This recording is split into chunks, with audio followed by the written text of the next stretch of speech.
I was caught off guard when I found out you weren't staying with us. I didn't make a reservation for you, and my mind went blank with frustration. We're on a family vacation that I never even wanted to go on in the first place, and now we're at a fancy hotel. My husband pretends not to notice the tension and walks away. "We'll see you at checkout, Emily," he says as he heads into the luxurious hotel with everyone else, leaving me behind. My name is Emily, and I just turned 30 this year. I'm a stay-at-home mom living with my husband, Spencer, my mother-in-law, Kate, and our son, Sean, who is now 3. Spencer and I met on a blind date 7 years ago, and married shortly after. Our life together has been ordinary and free of major conflicts, and we're known among the neighbors as a loving couple. 2 years after we married, we had Sean. Spencer was busy with work but was always actively involved in childcare. I had no complaints about him, and life was manageable. However, things began to change after Sean was born. 6 months ago, my father-in-law passed away, and Kate was set to move in with us. The last time I saw her other than at our wedding was when Spencer and I visited her to announce our engagement. It had been quite some time, and my first impression of her hadn't been positive.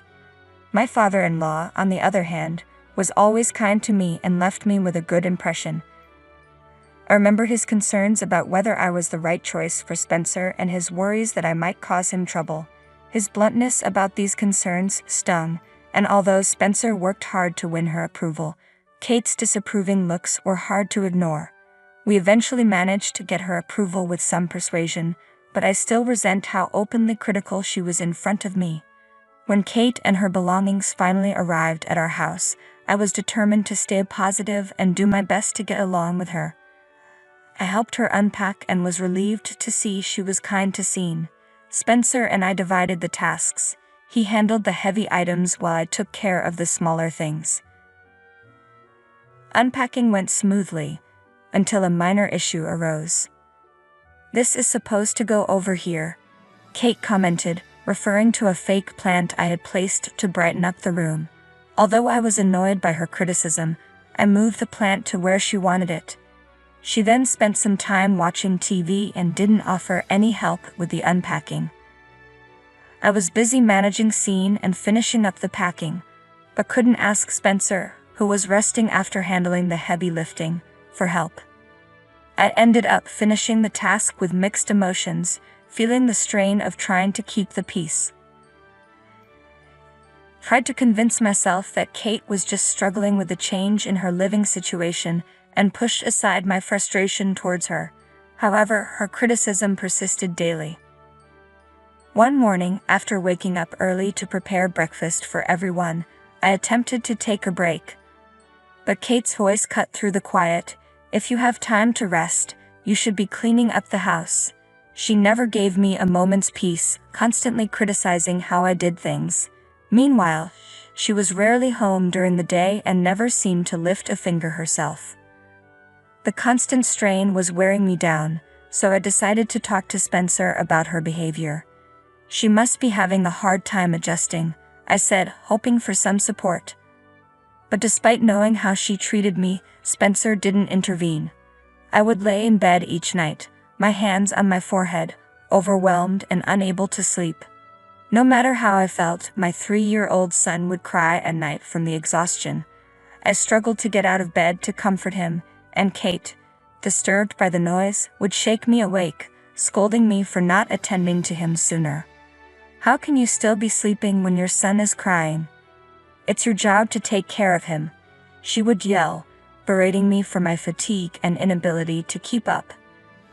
I didn't want to escalate things, so I quietly got up, but the stress left me with no sleep that night. When Spencer was off work the next day, I planned to cook lunch. Kate, however, had already started preparing the meal. When she placed the food on the table, one plate was noticeably missing.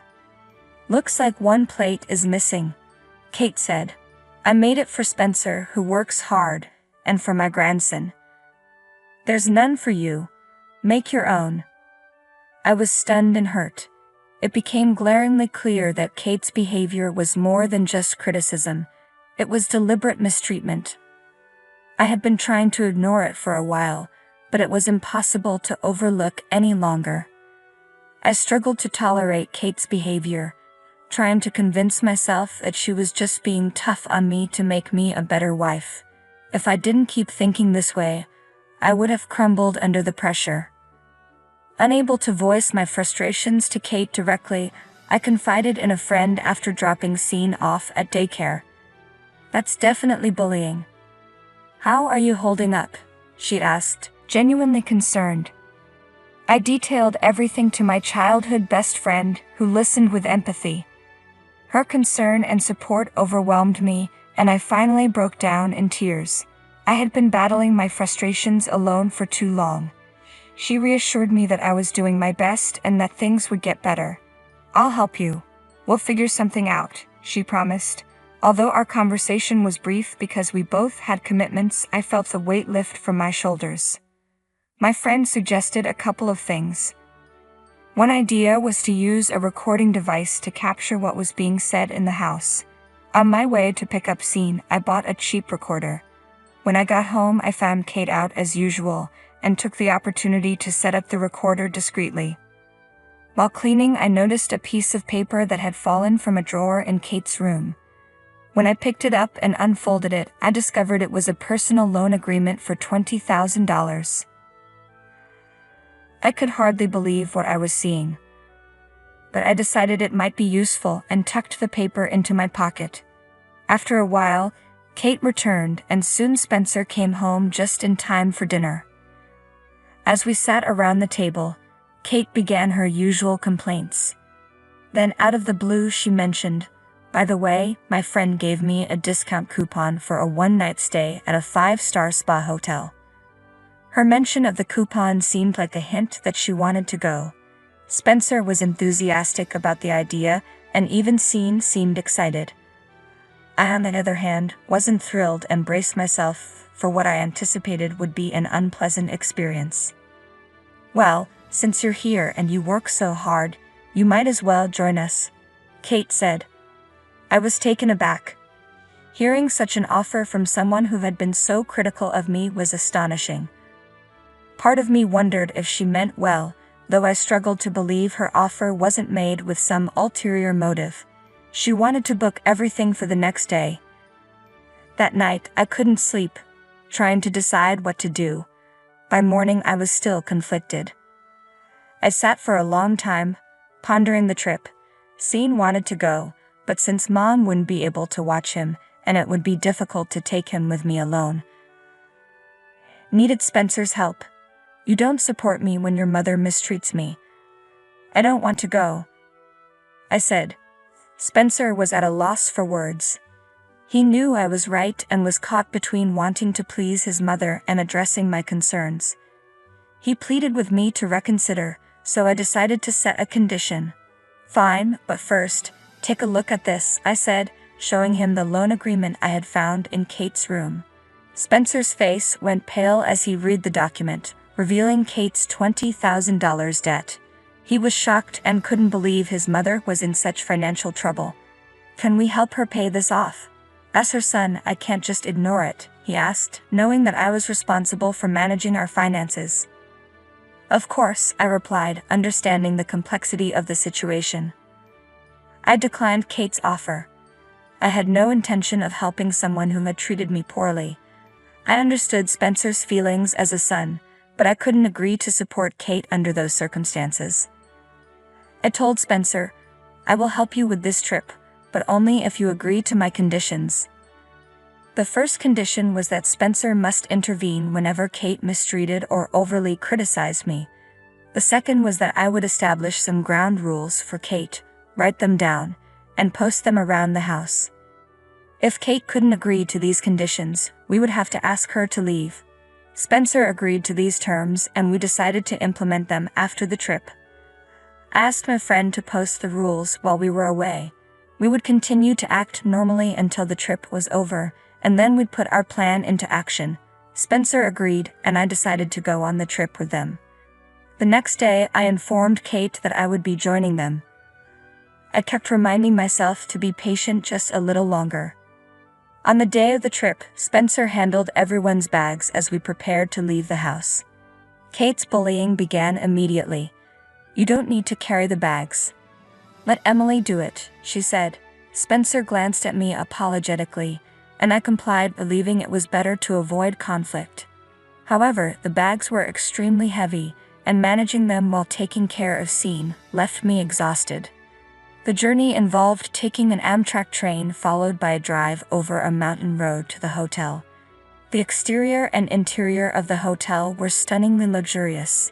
Sean was thrilled, exploring every corner, while Kate admired the decor and checked us in at the front desk. As I grabbed my bag and prepared to head to our room, Kate's next words took me by surprise. "Were you planning to stay with us? I only made a reservation for the three of us." I was stunned and speechless. It became clear that Kate had invited me on this trip solely to serve as a porter and never intended for me to stay. Gradually, the reality of the situation sunk in. I asked Kate, "Then where should I sleep?" Her response was dismissive. "I don't know and I don't care. Why don't you just camp out in the woods?" I was taken aback. She had invited me on this trip only to suggest that I sleep outside. I was seething with anger, and I almost shouted at her, but she and my family had already disappeared down the hallway. "I'll see you at checkout time," Kate called back over her shoulder. Left standing alone in the lobby, I felt a mix of frustration and disbelief. I had suspected there was a catch, but being forced to camp out was beyond what I had imagined. Tears welled up in my eyes as I made my way out of the hotel. Spencer sent a brief message saying, "I'm sorry." I was too hurt and angry to respond. After noon, I found a cafe for lunch and later stumbled upon an open field where I could see the sunset. Just as I settled in, my friend called, "Hey, how's the trip going?" "But you asked." I had given her a duplicate key and informed her of the situation beforehand. She was furious and offered to come pick me up, but I declined. I appreciated her offer, but I knew leaving now would mean Kate getting exactly what she wanted. Unsure of what Kate might do next, I decided to consult a lawyer. I sent him the evidence of the mistreatment, preparing to pursue a case for emotional abuse. If it turned out that Kate's actions were premeditated, she would be asked to leave after the trip. I couldn't find a legal claim, but I had solid evidence that should have supported my case. The lawyer assured me that I had grounds to proceed if I chose to. After the call, the mental and physical exhaustion hit me hard, and I collapsed onto the fresh grass. I spent the night in an open field with a stunning view and a cool breeze, feeling both the beauty and the weight of the situation. The next morning, I met up with Kate and my family just in time for checkout. "Emily, did you actually sleep in the woods? I bet you didn't even clean up. You're so filthy," Kate sneered. Spencer tried to intervene, but Kate quickly shifted the topic. It was clear he had mentioned that pushing me out was excessive. Kate gushed about how nice the hotel had been, but Sean's smile was my only comfort as we headed home. Once we arrived, Kate immediately began to yell, "What's all this? Don't mess with me." Rules were posted all over the house, and it was evident she had seen them as her face flushed with anger. When Spencer showed her the IOU, her face went pale and her mouth fell open in shock. At first, she tried to deny everything, but when pressed, she confessed to squandering her husband's life insurance money and borrowing more once it ran out. Spencer and I proceeded with our plan. "I can't have someone with debt living with us," I said. "You need to leave. And since I have evidence of how you've mistreated me, I will be suing you." I played the recording for her. As she listened, her face turned ghostly white, and she begged me to let her stay. I told her she could remain if she adhered to the rules and refrained from aggressive behavior. She eagerly agreed and apologized profusely. "I'm so sorry. Please help me." I never thought I'd see her like this, I thought, feeling a deep sense of satisfaction. When I thought the ordeal was finally over, my knees gave way, and I collapsed to the floor. Spencer quickly helped me into a chair and then began to confront Kate about her debts. It was clear that his respect and trust in her had shattered. Kate, who had never imagined facing such a fierce rebuke from her son, frantically apologized. Once everything was settled, she fell silent, staring blankly at the sky for the rest of the day. The atmosphere in our home changed dramatically the next morning. I woke up early as usual and started preparing breakfast. Kate, however, made a cutting remark right away. The difference was in Spencer's response. "Mom, we talked about this yesterday," he said firmly, causing Kate to fall silent and retreat to the sofa. I almost felt a pang of amusement at the sight, but I managed to stay focused on preparing breakfast. Spencer was grappling with guilt for not protecting me and struggling to stand up to his mother. Despite this, I knew he was a kind man, and there must have been reasons for his previous inaction. I couldn't bring myself to hate him for it. He tearfully apologized to me, and from then on, he supported me and kept a closer watch on Kate. Her attitude toward me improved daily. While she still made occasional comments, they lacked malice. I hoped this new dynamic would last. For the first time, I could breathe easily and maintain a healthy mindset. The debt repayment was set at $700 a month. Spencer and I worked together to manage it as Kate was too elderly to work. I took a part-time job to balance work and home life, and Kate took responsibility for taking Sean to and from daycare. She did a good job with this. Spencer took over managing the family finances, which helped improve our situation little by little. No matter how much you love your husband, dealing with a difficult mother-in-law can make you consider divorce. Although I couldn't bring myself to do that, I reflected on how much easier life could have been if I had acted sooner. Still, finding that Io was a turning point that helped me rebuild my family. I was grateful to my friend for her support and encouragement. Without her, I might have faced a mental breakdown. I deeply cherish our friendship. Looking back, I feel a sense of accomplishment for holding my family together through the tough times. Even when I was exhausted and unmotivated, I made sure to fulfill my responsibilities to ensure a decent life for everyone. Though I may never fully forgive Kate, I intend to treat her kindly as my mother-in-law. Years have passed and my son has started preschool. We are nearing the end of paying off the debt and considering a move to a new house. Kate has begun helping me more, and my relationship with Spencer has improved significantly. We're even contemplating having another child. Our family is stable now, and I'm content with our progress. I will continue to do my best for my family, always striving to support and nurture them.